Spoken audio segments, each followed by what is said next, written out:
Welcome to the second week of our fall message series we are calling Holy Eucharist 2.0.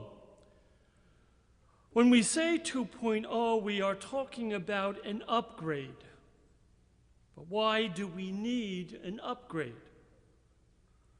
Last week, we talked about how Jesus gave us the Great Commission at the end of Matthew's Gospel. To go, therefore, and make disciples of all nations, baptizing them in the name of the Father and of the Son and of the Holy Spirit, teaching them to observe all that I have commanded you. If we take this message seriously and look around our church, we can see that people in our community are not hearing the life-giving message of the gospel because they are not here. Jesus calls us to focus outward as a church, to spread the gospel message. We exist as a church, and I've said this many times, not only for ourselves, but for others, especially those who aren't here with us now. We meet this unique challenge of our times. We require both a communal upgrade here in church and the challenge for a personal and spiritual upgrade for each and every one of us. In our introduction to the message series last week, we discussed where we have been as a church and how over the years we saw opportunities to change in order to improve. And that while change can often be uncomfortable, we said that it was necessary. This change was undertaken to support the mission to our church. We also said last week that our mission here at Holy Eucharist is stated as follow Christ, love all, and grow disciples. What does it mean to follow Christ, love all, and grow disciples? We are called to follow Christ and his teachings, and this is called discipleship. Disciples take steps to grow and learn how to live what Jesus taught in the Scriptures. We are called to love all, to love both God and our neighbor. Finally, we are called to grow disciples. When we follow Christ and love God and our neighbor, we want to share the good news with others. We want to bring others to Christ. At Holy Eucharist, we understand that our mission is essentially achieved through the members of the church, each growing on their own discipleship journey. Moreover, discipleship is about adding value to our lives, and it's all about following Jesus Christ.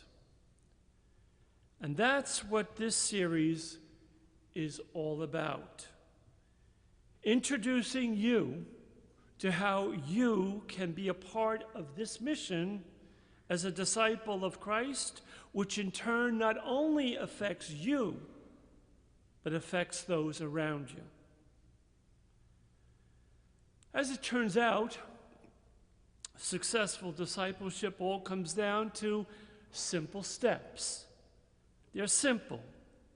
They're not easy because they will challenge us and they are uncomfortable.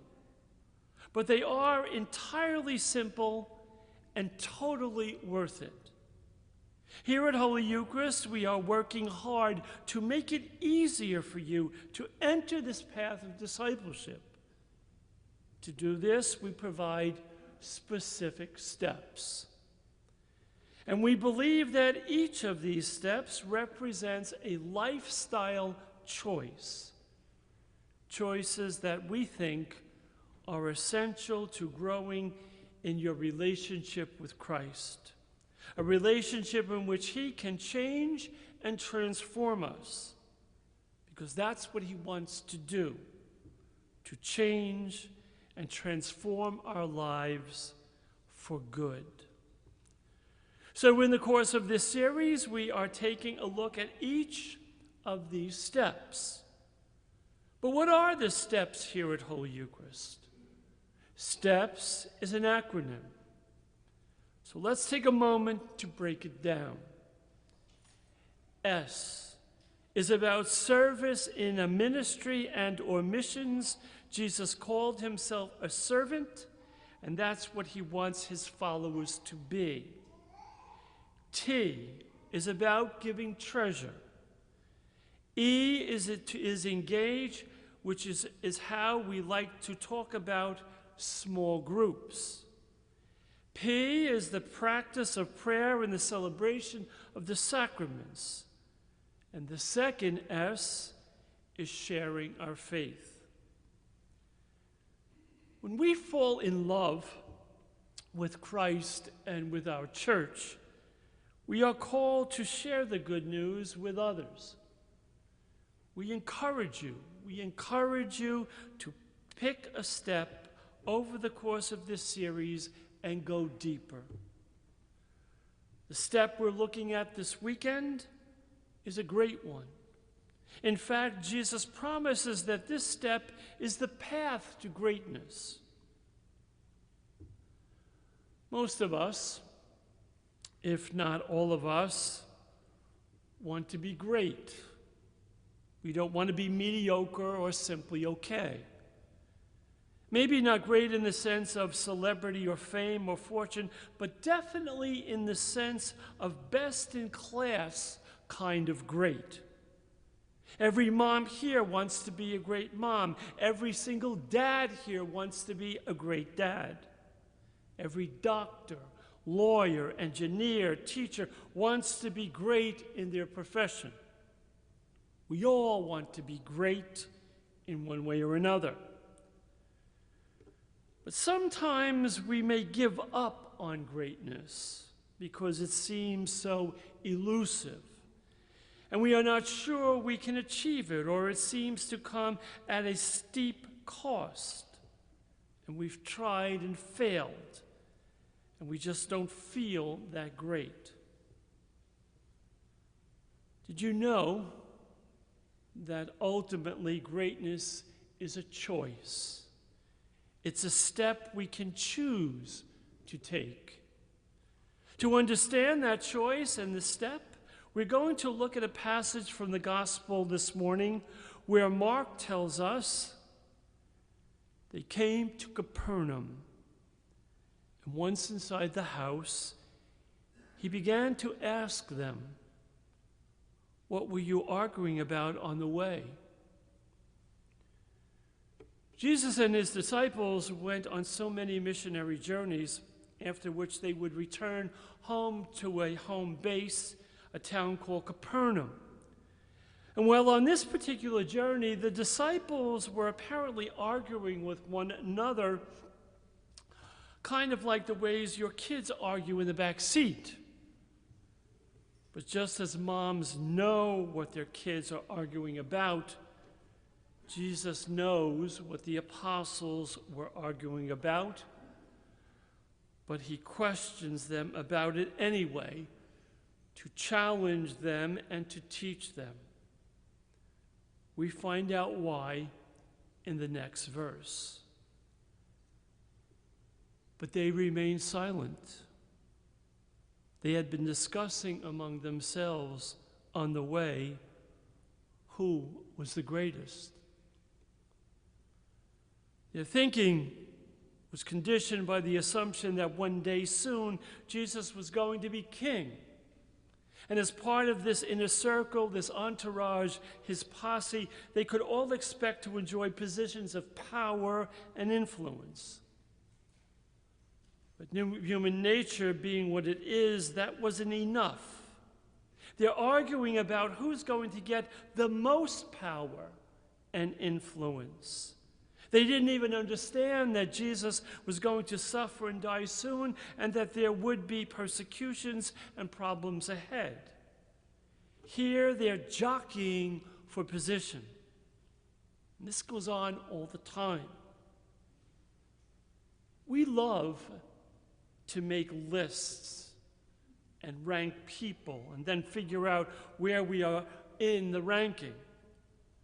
And that can be helpful, but it helps us to clarify values and priorities, but it can also be destructive and debilitating. In our flawed, fallen nature, there is just this comparison trap that we fall into. We compare ourselves to others, and it's a trap because it can make us feel badly about ourselves if we fail in the comparison, or badly about someone else if they do. And that's what's going on here. So we sat down, called the 12, and said, if anyone wishes to be great, please don't miss this. You want to be great? That's okay. Jesus isn't against aiming at greatness. Despite how Christianity is often portrayed, Christianity isn't about mediocrity or pretty goodness. Christianity is definitely about greatness. Discipleship is about greatness. We should aim at greatness.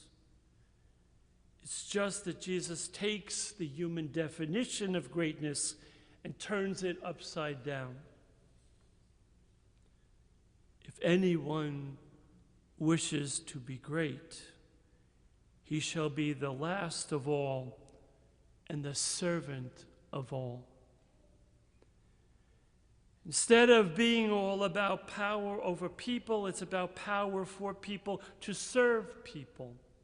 And true greatness becomes serving others. Jesus is reminding us that greatness is about serving others, and the greatest kind of service is directed toward those who can do nothing for you in return. Learning to serve people who can do nothing for us is crucial to grow in faith. Service is an attitude of the heart that should certainly be put into practice every single day of our lives when the opportunity presents itself. But it is also something we must intentionally put on our schedules and choose to do also.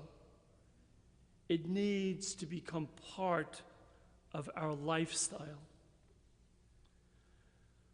One of the 5 steps of discipleship is service. And we talk about service in 2 ways: missions and ministry. Those are often interchangeable words which we have directed to use in 2 different and distinct ways. When we say serve in ministry, we are talking about serving our fellow parishioners in the church. When we say serve in mission, we are talking about serving outside the parish, in the home, in the community, in the world. Right now, I want to talk to you about serving here in the parish. I challenge you to give some of your time from time to time, better yet, on a regular basis, to serve the church. Did you know that over the course of a whole weekend, we need over 100 ministers to make our experience awesome?